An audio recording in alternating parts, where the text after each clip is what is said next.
Now the first member of the cast, Nick Swardson.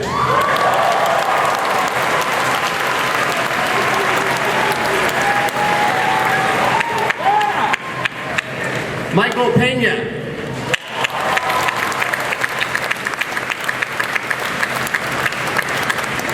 And Aziz Ansari.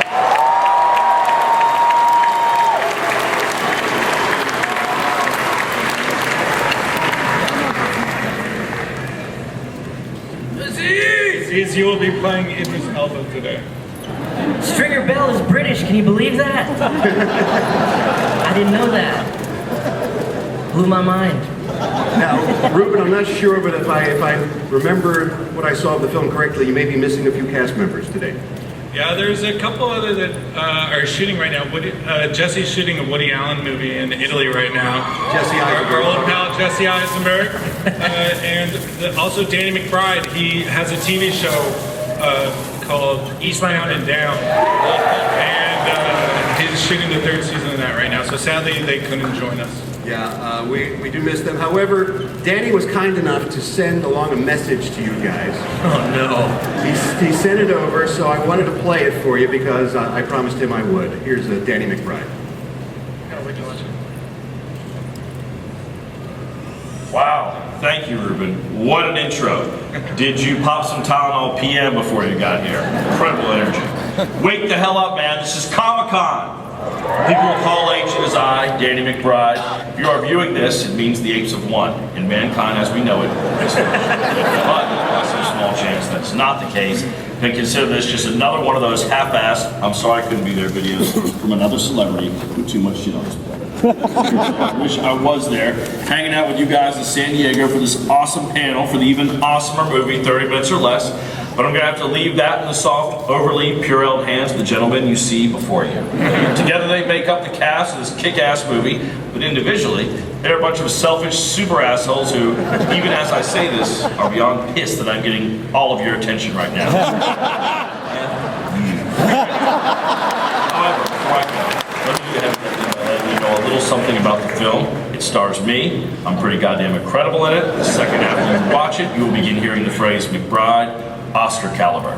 Oh, and it's about a regular guy who gets locked in a bomb vest and is forced to rob a bank for the pricks that did it. Or he and everything he ever loved will die. That's how you tell a captivating story, Ruben. Face.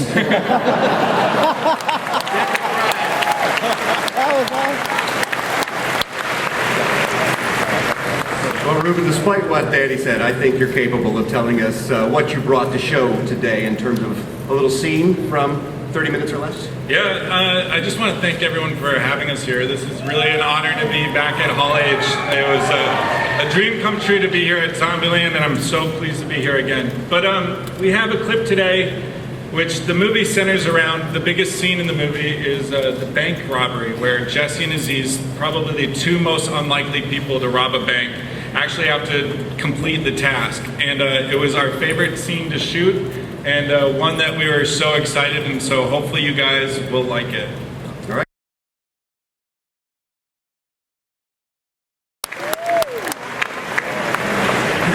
It's awesome.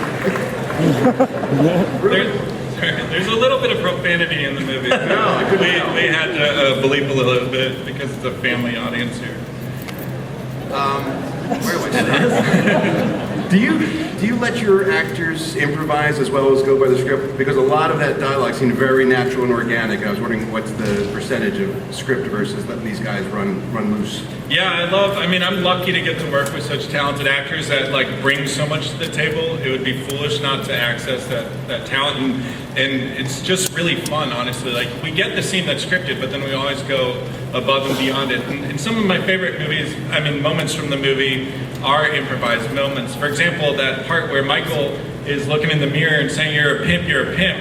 There wasn't even dialogue written for that scene. Michael just came up with it all right there in the place, and it's still one of my favorite moments in the whole movie. I just wanted to make my part bigger. That's my only... You are a little bit of a pimp too, so I gotta work out. Pimping's not easy, but somebody's got to. Nick, what's your relationship with Danny in the film? I couldn't quite figure that out. Danny and I play sisters. I play his best friend. Danny he's kind of the mastermind of the whole thing. He comes up with this scheme. He wants to kill his dad and get his inheritance so he can open up a tanning salon / brothel. The American dream. And so we devised this scheme, and so he talks to me. I'm kind of like the demolitions expert, so I have to build this bomb vest. And so I'm kind of along for his crazy idea. Had you guys worked together before, you and Danny? Thank you. God bless you. What's that? Had you and Danny worked together before? Danny and I had never met before, so this was awesome because I was a big fan, and we met on the film, and we hit it off. We're both filthy and demented, so the pairing was really good. And it was funny because I'd never seen Eastbound and Down when we started filming.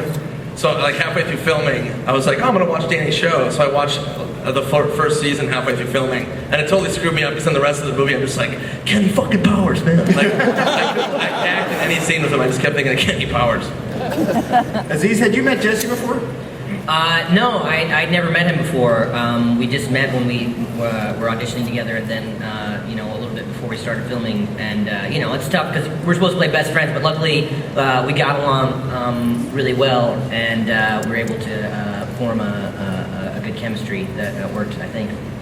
Yeah, the chemistry looks amazing. If anybody has any questions for these guys, you want to line up, we'll get to them in just a second. Ruben, I wanted to ask you, after the enormous success of Zombieland, which was a phenomenal film. Thank you. Was there pressure of picking your next project? Did you let that factor in at all, or what attracted you to this film?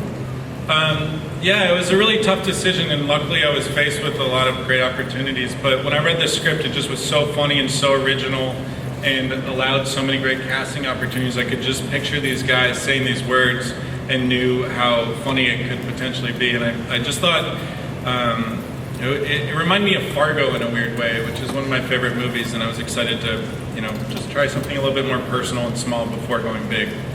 You seem like a guy who likes to work with ensembles versus just one or two leads.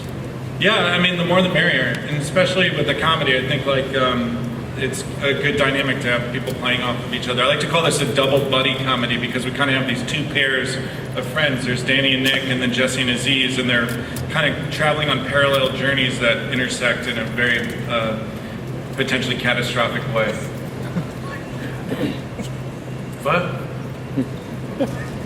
Who does Michael have? He's got his gun. I got Michael has Rows money. of questions already. I think we got some questions. Might as well take some. Let's start over here. Go ahead. I think all of you made me laugh till I cried. And real quick, Ralph guard me strong. Thank you, sir. I appreciate that. But my question's for Aziz because I remember seeing him ask a question at Comic-Con for the Pineapple Express panel. Yes. Where's the nearest Cold Stone? Oh, I don't know. Somewhere downtown, I imagine. I was just kidding. That wasn't my real question. That's all we got time for. Next guy. No. Is there anything in the future with Human Giant? With the Human Giant guys, we're all kind of doing different stuff now. We did 2 seasons of that show, and it was a lot of fun. And they asked us to do a 3rd season, and I think we all kind of felt like working on some different stuff. So right now, no plans for it right now. But we all still work together on stuff every now and then, and those guys pop up on Parks and Recreation, and I'm sure I'll do something on one of their shows. Your question? Wow. Nick, my question's for you. Yes? I'm a really big fan of yours, and it'd mean a lot if I could trade you lanyards. No. Thanks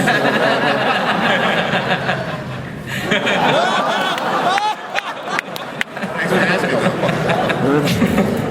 That's your question. Good thing you waited to have that happen when you knew that was definitely what was going to happen. Hey, so my question's for Aziz. First off, huge fan of Parks and Rec and your stand-up. Oh, thank you. My question is, have you and/or Harris seen the trailer for The Dark Knight Rises? Oh, I saw the teaser trailer and I thought it was amazing. I can't wait for that film. I think it's going to be amazing. They screened like the first 15 minutes earlier today. I don't know if you guys saw that, but that was amazing. No, they didn't really do that. I was like, what? What? There was a collective heart attack in this room. How did we not Section 2 panel. You guys didn't go to that? You guys weren't at that panel? That was amazing. I can't believe that. I don't know how he finished both those films. Really great stuff. You guys should have emailed Nolan. Go ahead. All right, this question is for Aziz! Oh. I'm familiar with your work. I used to watch Park and Rec, and I wanted to know how is it Wait, you used to watch Park and Rec? Park and Rec? Just Park? I just want to know. Where did they lose you? Where did they lose you? Where did lose the S on parts? He's talking about a different show called Park and Rec that I'm not on. That's actually a straight documentary. How is it transition from your character Tom in that show to a character in a movie such as this?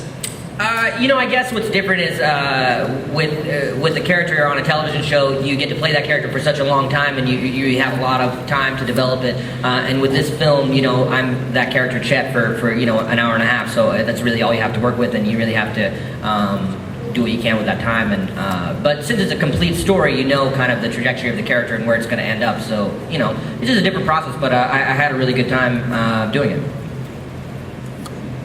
Your question? Yeah, hi. My question is for the director. Nick, Danny, Aziz, you all are just such amazing comedic actors. Danny's not here. Improv. I'm Mike. I know. Danny's Michael. You're great too. But It's okay, bro. We get confused all the time. how much of the comedy was improv and how much of it was scripted? Well, the script was really funny, and that's why I think everyone at this table and those who aren't here got involved with it. It was a really, really funny script, and it was a good starting point. But I would say, a lot of the comedy in the movie comes from the guys' improvisations. Danny and Nick just have some conversations that weren't even in the script at all, and they just came up with it and made it up as they went along. Having worked with Jesse before, did that help you direct him? Do you develop sort of a shorthand after you've worked with someone already? Yeah, I love working with Jesse. He's just so talented, and it was proven, I think, with his recognition with the nomination for Social Network. But what was funny was when we were shooting this movie, like Aziz, I think you were saying, it hadn't come out yet, so we didn't quite know the potential that existed. But Jesse's great to work with, and he and Aziz were terrific together.